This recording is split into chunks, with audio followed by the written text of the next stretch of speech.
So when I fight, I'll fight on my knees. So when I fight, I'll fight on my knees with my hands lifted high.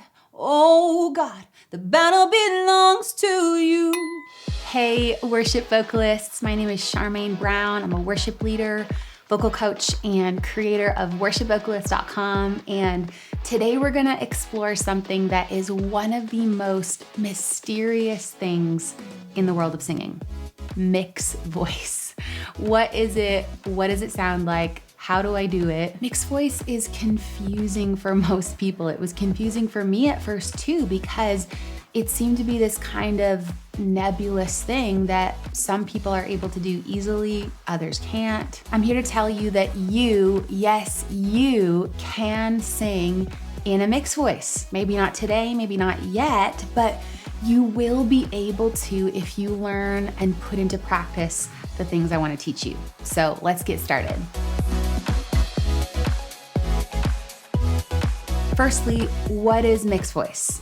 Well, you can get really complex, really scientific about all this, but I'm just gonna break it down real simple for you. We've got chest voice, ah, yeah, hey, hey. And we've got head voice, woo, woo, wee. In chest voice, the resonance, or in other words, the buzz of airflow, is happening primarily in the mouth. Ah, yeah, hey, hey, yeah. And when we're in chest voice, the vocal cords are shorter and thicker. That's how they can hit the low notes most efficiently when they're in this fuller coordination. If you play guitar, you probably know that the thicker guitar strings produce the lower pitches. It's the same with our chest voice. In head voice, the resonance is not in the mouth. It's happening up higher in the head cavity. Woo, woo, woo, woo. And the vocal cords, when we're singing in head voice, are thinner and more stretched out. That's how they can hit the high notes most efficiently. Same as with a guitar, the thinner the string, the higher the pitch is gonna be. So what's really important to understand is that these two different places for the air in the face and these two different coordinations of the vocal cords, thick and thin, they are very different. Chest voice and head voice sound different. They feel different. Literally, the muscles that control the chest voice, the TA muscles are the ones that contract and make the vocal cords thicker and fuller. They are, in essence, working against the CT muscles that control the head voice, the ones that stretch the vocal cords out and make them thinner. They basically have opposite jobs. I want you to think about it this way. Chest voice is like vinegar and head voice is like oil. Naturally, they separate. Oil on top, vinegar on the bottom. Why? Because they're made of different types of molecules that are attracted to their own kind. They don't naturally want to intermingle. And this is a really problematic thing for so many singers. What happens for most singers is either just habitually, because it's the way they've always sung, or to compensate for the oil vinegar problem, they end up choosing one of three not so ideal ways to sing. Not that they want to, but they kind of have to because they don't know how to do it differently. Some people choose the vinegar. They sing only in chest voice all the time, which means they're probably only singing in their lower range all the time. And a lot of the contemporary worship songs that cover an octave and a half or 2-octave range are off the table for them. Or they do sing those songs with a lot of range, but they have to push super hard on their chest voice to go high, which almost always results in singing flat, having a tired voice all the time, and probably damaged vocal cords in the long run because it's using the throat muscles in a way that should never be used. So when I fight, I'll fight on my knees. Other singers choose the oil. They stay all in head voice, which means when they sing low, they most likely bottom out. It goes weak and the notes are sung sharp. It sounds like this. And if you are for me, who can be against me? For Jesus, there's nothing impossible for you. In the high range, they might have some good volume and pitch, and it technically isn't an unhealthy way to sing higher notes, but it doesn't sound contemporary. So when I fight, I'll fight on my knees with my hands lifted high. And the third type of singer wants so much, like we all do, to sing the Phil Wickham songs with a lot of range, so they just put up with the oil and vinegar separating. Doesn't mean they like it, but there's no way around it. Their voice sounds different in the low notes and the high notes, and most likely has a breaking sound when they move between chest and head voice. You win every battle.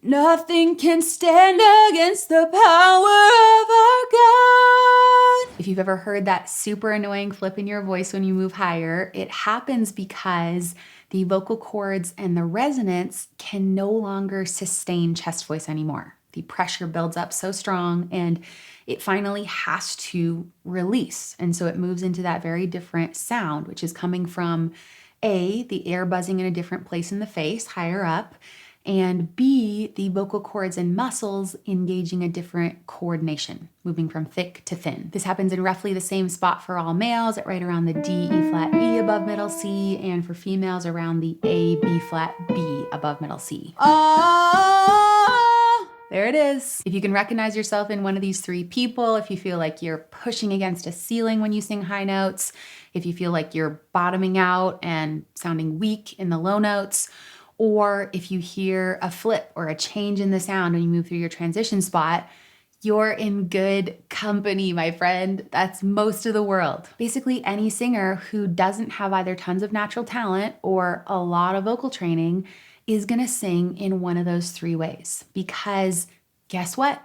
That's how oil and vinegar work. They're different and they naturally separate into layers. So there's nothing wrong with your voice if that's happening. It's actually totally normal and totally natural. But just because it's normal and natural doesn't mean that's what we want or that's what we need to settle for. When I make an oil and vinegar salad dressing, what I want before I pour it on my salad is I want a blend. I want a mix of the two. I don't want just oil on this piece of romaine and just vinegar on my cucumber.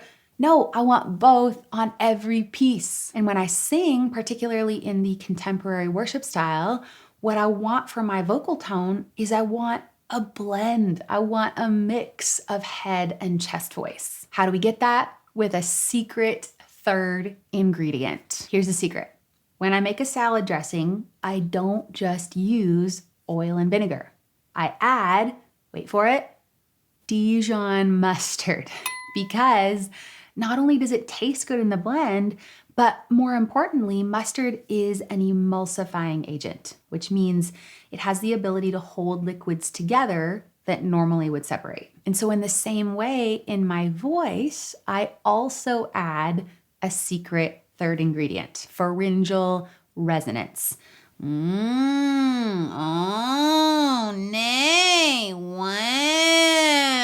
Pharyngeal resonance is a big fancy term that simply means that the buzz of air is happening in the pharynx, basically in all these inner cavities in the middle of the face that connect the resonant spaces. Pharyngeal is the emulsifying agent. This is the beautiful thing about it. It has the ability to hold resonators together that normally would separate, and it has the ability to help these muscles in your throat that are normally working against each other. Some want to help the vocal cords stretch out, some want to help them contract. It helps them work together to find the middle ground. We're looking for the middle ground in the vocal cord coordination and the middle ground in the resonance, so that we can move seamlessly throughout our range without strain and without the tone needing to shift drastically.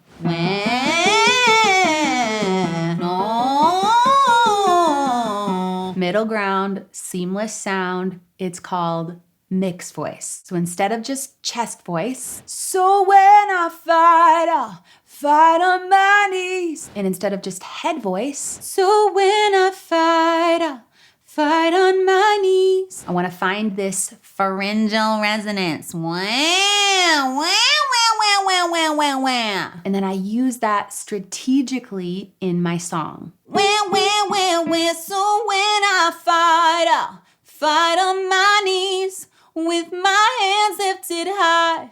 Oh God, the battle belongs to you. That is a mixed voice. It's not just chest, it's not just head, it's not just Dijon mustard, it's not only nasal.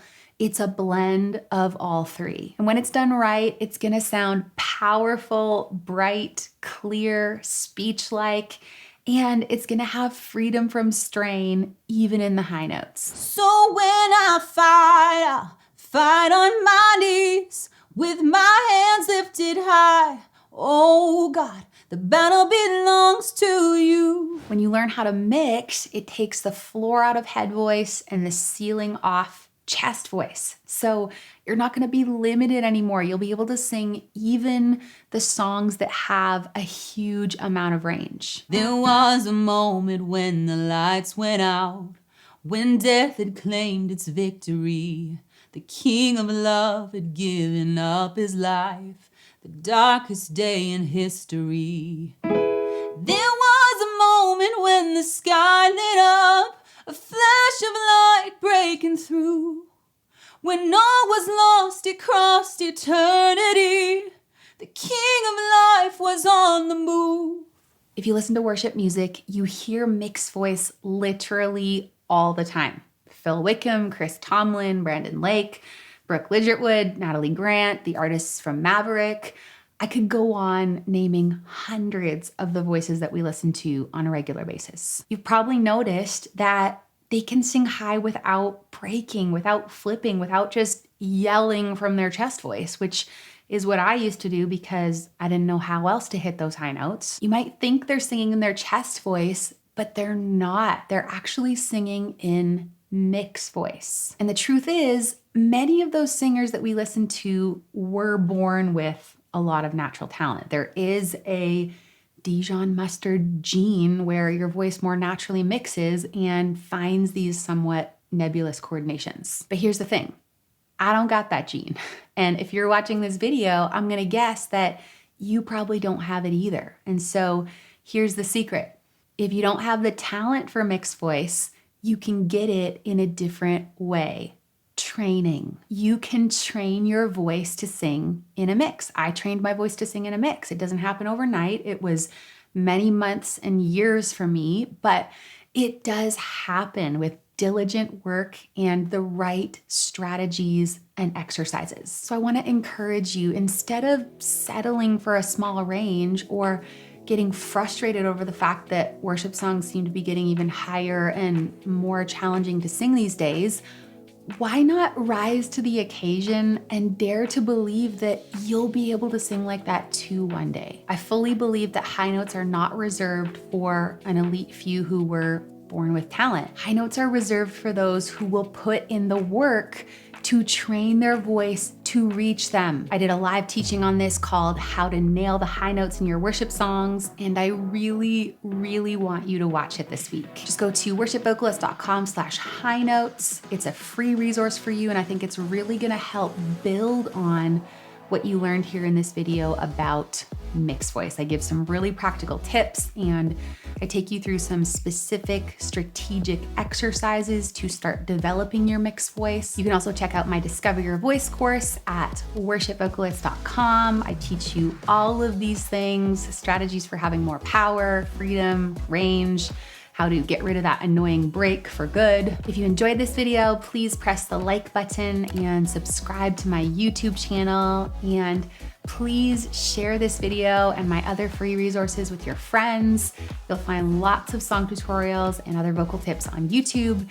And again, I'd really love you to check out my How to Nail the High Notes free training. Thanks for watching. Hopefully this has been helpful for you in understanding the basics of what mixed voice is and what it sounds like. If you have questions or comments, please post them below. I'm happy to help. Let me know what other vocal techniques or songs you'd like to see videos for. I love hearing from you guys and I love to help, so please don't hesitate to reach out.